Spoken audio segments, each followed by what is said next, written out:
You have to draw a line in the sand.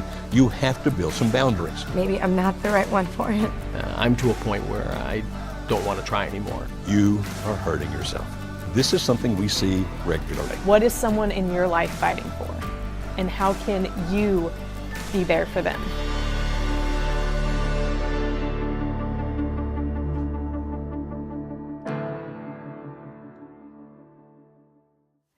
All right, Joe, we have another question that's come in here.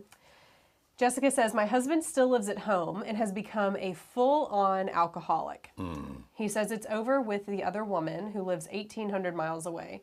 But now he gets drunk, he begins texting with her, and then comes in and accuses me of snooping.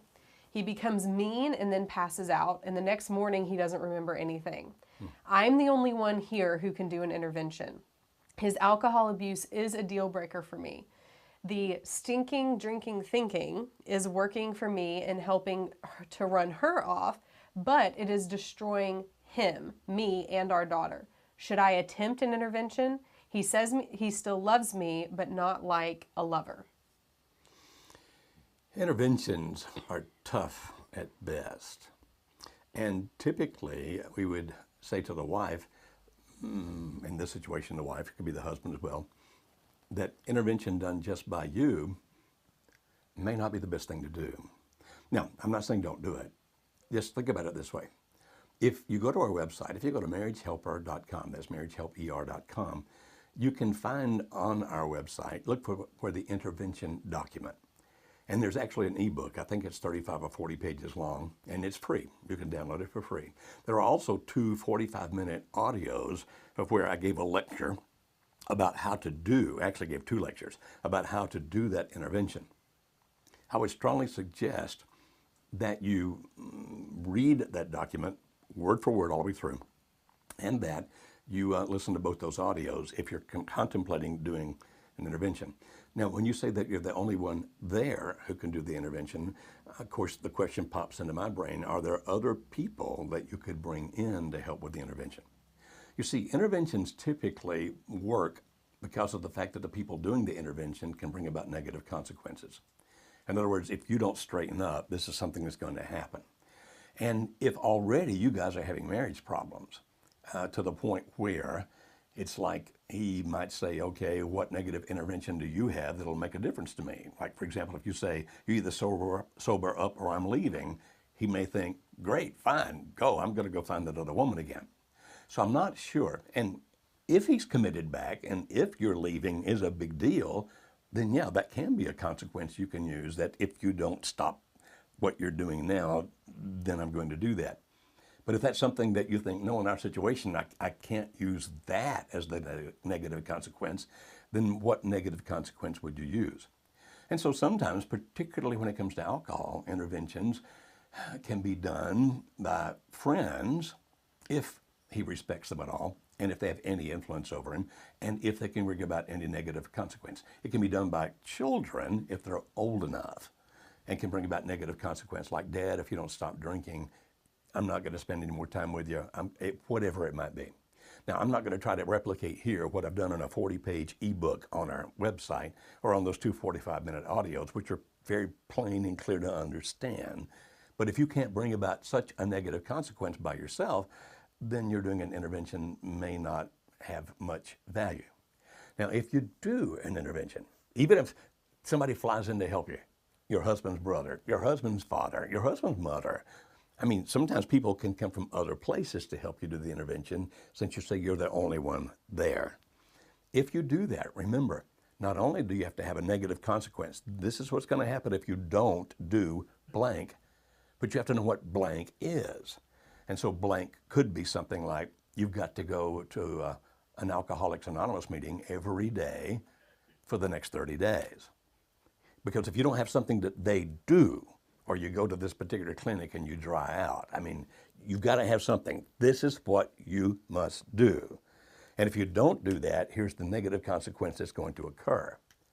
Now, understand that interventions with alcoholics, on average, is the 5th intervention before you actually begin to have some success. Wow. Yeah, it's pretty bad. But alcohol is such a powerful thing. Think about it this way. If you were to ask somebody in AA who's been going for a period of time, why do you drink or why did you drink? They're going to give an answer like this. They're going to say, because I like the way it makes me feel. Now, you might think, oh, that means being high, and that is part of it. But much deeper than that, what they're saying is, when I'm drinking, I don't hurt. He apparently, based on what you're saying, is in a grief process about that other woman. I know you don't want to hear that. But one thing we'll always do is tell you the truth. I mean, we don't sugarcoat it, we just tell you the truth. And the fact that he's grieving for that other woman, I know that would hurt you, but understand it's a natural human process. Anytime you give up or lose something that was important to you, whether it should have been important to you or not, when you give it up or lose it, you typically go through a grief process. In the grief process, there's some pain. There's also anger. In other words, it's all your fault, that kind of stuff. Now, all that's part of the grief, if you will. And in that process of doing that, that's why he's acting out like he is and drinking like he is. And so it's his way of dealing with the pain. Therefore, if you can't get an intervention done any other way, here's one other suggestion for you.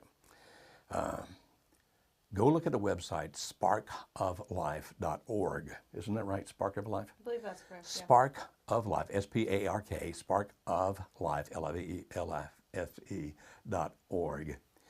They do weekends to help people get over things they've lost.